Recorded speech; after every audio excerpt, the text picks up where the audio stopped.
बिस्मिल्लाहिर्रहमानिर्रहीम। अस्सलाम वालेकुम जी डियर स्टूडेंट्स, क्या हाल चाल है। उम्मीद है आप सब खैरियत से होंगे।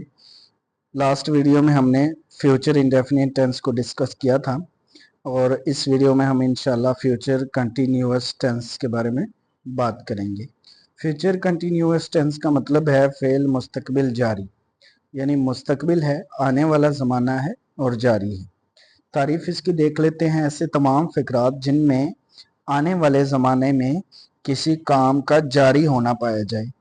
आने वाले ज़माने में किसी काम का जारी होना पाया जाए, यानी वो वाले तमाम फ़िक्रात जिनमें ज़माना आने वाला है और कोई काम का जारी होना पाया जा रहा है, यानी काम जारी है। जैसा कि मिसाल के तौर पर अली लाहौर जा रहा होगा, अली लाहौर जा रहा होगा, तो इसमें ज़माना आने वाला है और काम क्या होगा, कंटिन्यू होगा। काम क्या होगा, कंटिन्यू होगा। तो ऐसे तमाम फ़िक्रात फ़ेल मुस्तकबिल जारी के फ़िक्रात होते हैं। मिसाल के तौर पर हम पौधों को पानी दे रहे होंगे, परिंदे चहचहा रहे होंगे वगैरह। तो इसमें ज़माना आने वाला है और काम क्या होगा, कंटिन्यू होगा। तो ऐसे जो तमाम फ़िक्रात होंगे वो फ्यूचर कंटिन्यूअस टेंस के फ़िक्रात होंगे। उम्मीद आपको डेफिनेशन समझ आ गई होगी। ठीक है जी, आगे चलते हैं सिंपल अफर्मेटिव या पॉजिटिव सेंटेंसेस की तरफ। के फ्यूचर कंटिन्यूअस टेंस के अगर फिक्रात आ जाएं तो उनको हमने इंग्लिश में कैसे ट्रांसलेट करना है। ठीक है जी, सबसे पहले हमने लगाना है सब्जेक्ट। क्या लगाना है जी, सब्जेक्ट। सब्जेक्ट के बाद विल या शैल और उसके बाद बी लगाना है। बी के बाद वी फोर लगानी है, यानी first form of verb with ING. ING वाली फॉर्म हो तो उसको वी फोर कहते हैं। ठीक है जी, और उसके बाद ऑब्जेक्ट लगाना है एंड पर। तो ये मेथड ऑफ ट्रांसलेशन था सिंपल सेंटेंसेस का, फ्यूचर कंटिन्यूअस टेंस का। उसके बाद जो इम्पोर्टेंट बात है वो ये है कि जो शैल बी है वो सिर्फ आई और वी के साथ इस्तेमाल होगा। शैल बी जो है, अमदादी फेल जो शैल बी है, वो सिर्फ आई और वी के साथ इस्तेमाल होगा, बाकी किसी के साथ इस्तेमाल नहीं होगा। बाकी सब जितने भी सब्जेक्ट्स होंगे, जितने भी नाउन्स होंगे, उनके साथ हमने विल बी लगाना है। क्या लगाना है जी, विल बी लगाना है। लेकिन यहाँ पे एक इम्पोर्टेंट बात वो ये है, जिस तरह के पिछले टेंस में मैंने बताया था, यानी फ्यूचर इंडेफिनिट टेंस में बताया था कि अगर किसी फिक्रे में काम पर जोर दिया जा रहा है तो वहां पर अगर विल भी इस्तेमाल हो रहा है तो हमने शैल भी कर देना है, और अगर शैल भी इस्तेमाल हो रहा है तो विल भी कर देना है। ये बात बड़ी इंपॉर्टेंट है, इसको याद रखना है। सिर्फ आई और वी के साथ शैल भी लगना है, बाकी सब के साथ विल भी लगना है। और आई शैल बी या विल बी के बाद हमने वी फोर का इजाफा करना है। वी फोर मतलब first form of verb with I N G, और उसके बाद हमने एंड पर ऑब्जेक्ट लगा देना है। ठीक हो गया जी, उम्मीद है आपको यहाँ तक बात समझ आ गई होगी। ये मेथड ऑफ ट्रांसलेशन था सिंपल सेंटेंसेस का। सिंपल का दूसरा नाम अफर्मेटिव या पॉजिटिव सेंटेंसेस भी है। ठीक है जी, ये सादा फिक्रात होते हैं। इनका मेथड ऑफ ट्रांसलेशन था। आगे हम कुछ एग्जांपल्स भी देख लेते हैं इसकी। जैसा कि पहली मिसाल है, तुम लोगों को धोखा दे रहे होगे। तुम लोगों को धोखा दे रहे होगे। You will be cheating to people. You will be cheating to people. परिंदे शाम को चहचहा रहे होंगे। परिंदे शाम को चहचहा रहे होंगे। Birds will be charping in the evening. Chirping, chirping भी कहते हैं। Birds will be chirping in the evening. ठीक है जी, चपड़ासी घंटी बजा रहा होगा। चपड़ासी घंटी बजा रहा होगा।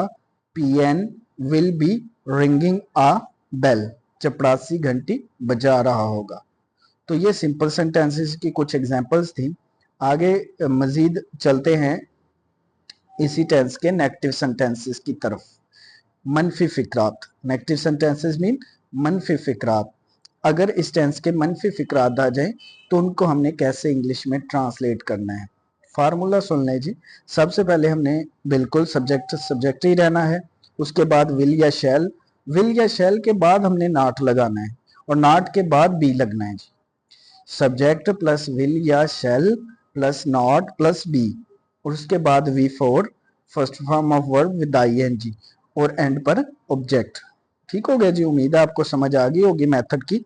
मेथड क्या है कि जो नॉट हमने यूज करना है नेगेटिव सेंटेंसेस में, चूंकि नॉट यूज होता है, तो जब हमने नॉट यूज करना है वो विल बी और शैल बी के दरमियान में नॉट लगना है। यानी पहले या तो विल बी लगेगा या शैल लगेगा, उसके बाद नॉट लगेगा और उसके बाद बी लगेगा। ये इंपॉर्टेंट बात है इसमें। ठीक है, इसकी कुछ एग्जांपल्स भी हम देख लेते हैं। जैसा कि है, वो यूनिवर्सिटी नहीं जा रहे होंगे, वो यूनिवर्सिटी नहीं जा रहे होंगे, तो दे है क्योंकि वो जमा है। ठीक है, वो यूनिवर्सिटी नहीं जा रहे होंगे। They will not be going to university, they will not be going to university. ठीक है, यहाँ पे यूनिवर्सिटी जो है इसका यू बड़ा है क्योंकि ये पॉपुलर नाउन है या प्रॉपर नाउन है। ठीक है जी, उसके बाद दूसरा है तेज बारिश नहीं हो रही होगी, तेज बारिश नहीं हो रही होगी। It will not B raining heavily, heavily का मतलब है तेज, और इट विल बी, इट क्यों लगा, क्योंकि बारिश के लिए हम इट यूज करते हैं। It will not B raining heavily. ठीक हो गया जी, ये दूसरा सेंटेंस था। तीसरा सेंटेंस है मैं सवालात हल नहीं कर रहा हूंगा, मैं सवालात हल नहीं कर रहा हूंगा। I will not be solving sums, sums are questions. ठीक है, सम्स सवालात को भी कहते हैं और क्वेश्चंस भी सवालात को कहते हैं। ठीक है, ये नेगेटिव सेंटेंसेस थे यहाँ तक। आगे हम चलते हैं इंट्रोगेटिव सेंटेंसेस की तरफ। ठीक है जी, इंट्रोगेटिव सेंटेंसेस का दूसरा नाम है यस और नो क्वेश्चंस। ठीक है जी, सबसे पहले इनका मेथड ऑफ ट्रांसलेशन देखते हैं। मेथड ऑफ ट्रांसलेशन इनका क्या है, ये है कि सबसे पहले हमने विल या शैल लगाना है, यानी हेल्पिंग वर्ब सबसे पहले विल या शैल लगेंगे, उसके बाद सब्जेक्ट लगेगा, उसके बाद जी सब्जेक्ट लगेगा, फाइल लगेगा, सब्जेक्ट के बाद बी लगना है और बी के बाद V4 लगनी है। बी के बाद क्या लगेगी, V4, V4 के बाद ऑब्जेक्ट और ऑब्जेक्ट के बाद क्वेश्चन मार्क। चूंकि इंट्रोगेटिव में इंटरोगेट किया जाता है, समथिंग इंटरोगेट की जाती है, तो इसमें क्वेश्चन मार्क एंड पर लाजमी आता है, तो एंड पर क्वेश्चन मार्क होगा। फिर सुन लें, will or shall plus subject plus be plus V4 plus object plus question mark. ये था जी इसका मेथड ऑफ ट्रांसलेशन। आगे कुछ एग्जांपल्स भी देख लेते हैं इसकी। एग्जांपल्स ये हैं कि पहला सेंटेंस है, क्या तुम चाय पी रहे होगे, क्या तुम चाय पी रहे होगे। Will you be taking tea, will you be taking tea. ठीक है जी, विल स्टार्ट में आ गया, उसके बाद सब्जेक्ट आ गया, सब्जेक्ट के बाद वी आ गया, वी के बाद V4 आ गया, बी आ गया, बी के बाद V4 और V4 के बाद ऑब्जेक्ट, ऑब्जेक्ट के बाद क्वेश्चन मार्क आ गया। ठीक है जी, according to method of translation. अच्छा जी, सेकंड सेंटेंस है, क्या बच्चा दूध के लिए चिल्ला रहा होगा, क्या बच्चा दूध के लिए चिल्ला रहा होगा। Will baby be crying for milk, will baby be crying for milk. तीसरा सेंटेंस है, क्या उस्ताद बच्चों को पढ़ा रहा होगा, क्या उस्ताद बच्चों को पढ़ा रहा होगा। Will the teacher be teaching to the children, will the teacher be teaching to the students. ठीक है जी, तो आई होप यहाँ तक आपको इंट्रोगेटिव सेंटेंसेस की भी समझ आ गई होगी। आगे चलते हैं डबल इंट्रोगेटिव सेंटेंसेस की तरफ। आगे इंट्रोगेटिव के बाद कौन से आते हैं, डबल इंट्रोगेटिव सेंटेंसेस।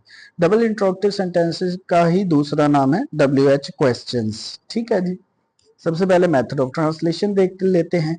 सबसे पहले हमने WH एलिमेंट को लगा देना है। क्या लगा देना है जी, WH एलिमेंट को लगा देना है। WH एलिमेंट के बाद विल या शैल, दोनों में से कोई एक अकॉर्डिंग टू सब्जेक्ट, और उसके बाद सब्जेक्ट, सब्जेक्ट के बाद बी, बी के बाद V4, V4 के बाद ऑब्जेक्ट और ऑब्जेक्ट के बाद क्वेश्चन मार्क लगना है। अच्छा, WH एलिमेंट्स क्या होते हैं, WH एलिमेंट्स वो अल्फाज होते हैं जिनमें W और H इकट्ठे आए, जैसा कि when, where, why, what, how, which, etc। ठीक है, तो इनको हमने स्टार्ट में लगाना है। बाकी वही वाला फार्मूला है जो पीछे इंट्रोगेटिव में हमने पढ़ा है, सिर्फ जो WH एलिमेंट का इजाफा करना है वो हमने स्टार्ट में करना है, बाकी वही वाला फार्मूला जो इंट्रोगेटिव सेंटेंसेस का है। ठीक है जी, आगे चलते हैं कुछ एग्जांपल्स की तरफ। जैसा कि पहली एग्जांपल है, चोर घरों में क्यों चोरी कर रहे होंगे? चोर घरों में क्यों चोरी कर रहे होंगे? Why will thieves be stealing at houses? Stealing at houses. चोर घरों में चोरी क्यों क्यों चोरी कर रहे होंगे, या चोर घरों में चोरी क्यों कर रहे होंगे? ठीक है। सेकंड सेंटेंस है, कोई तुम्हें कैसे गाली दे रहा होगा? कोई तुम्हें कैसे गाली दे रहा होगा? How will someone be abusing you? How will someone be abusing you? ठीक है। समवन कहते हैं कोई भी।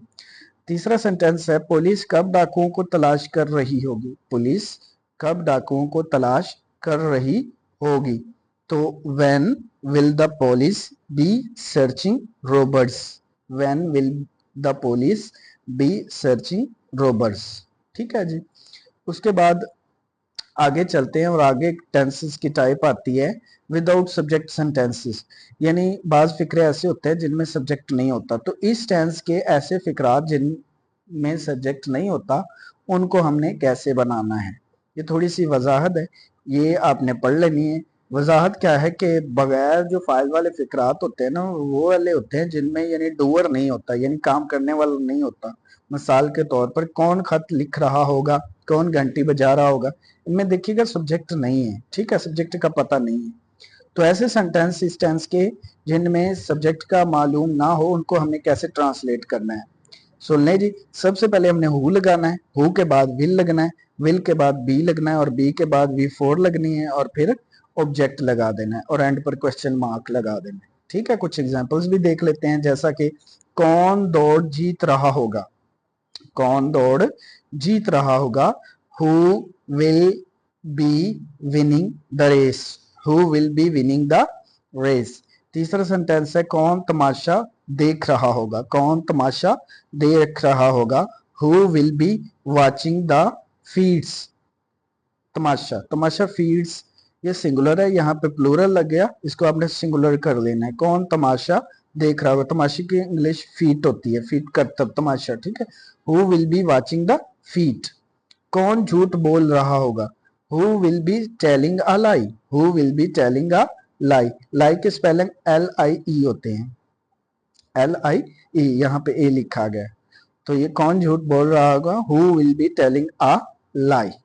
ठीक है, तो यहां तक आपको विदाउट सब्जेक्ट सेंटेंसेस की भी समझ आ गई होगी। आगे चलते हैं, इस टेंस का आखिरी हिस्सा है और वो है प्रैक्टिस एक्सरसाइज, जिसको आपने प्रैक्टिस करना है और आंसर चेक करवाने हैं। पहला सेंटेंस है, अब बारिश हो रही होगी, सूरज तलू हो रहा होगा, चांद गरूब हो रहा होगा, मुसाफिर टिकट नहीं खरीद रहे होंगे, बच्चे नहीं रो रहे होंगे, मजीद अपने भाई को नहीं सता रहा होगा, क्या हम फूल नहीं तोड़ रहे होंगे, क्या किसान हुक्का पी रहा होगा, माँ अपने बच्चे को क्यों चूम रही होगी, माली पौधों को पानी कब दे रहा होगा, कौन घंटी बजा रहा होगा, कौन वक्त जाया कर रहा होगा। तो ये 12 सेंटेंसेस हैं, इनकी आपने ट्रांसलेशन करके मुझे कमेंट बॉक्स में आंसर इनके सेंड करने हैं। उम्मीद है यहाँ तक आपको वीडियो समझ आई होगी।